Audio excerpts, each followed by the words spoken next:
ഈ പ്രഖ്യാപന ചടങ്ങിന് ഒരു പ്രത്യേകത ഉണ്ട് കേട്ടോ.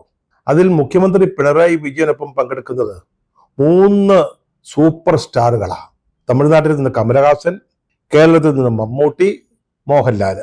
ഇവരുടെ സാന്നിധ്യത്തിലാണ് നമ്മുടെ കൊച്ചു കേരളം അതിദരിദ്രരില്ലാത്ത ഒരു സംസ്ഥാനമായിട്ട് മാറുന്നത്.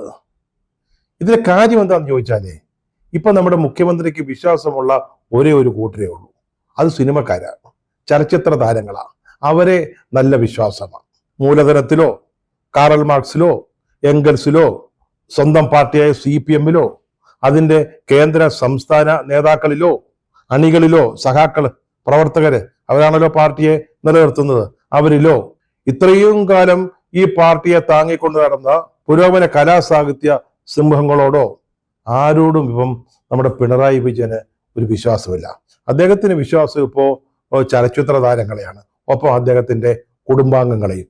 മറ്റാരെയും അദ്ദേഹം വിശ്വസിക്കുന്നില്ല.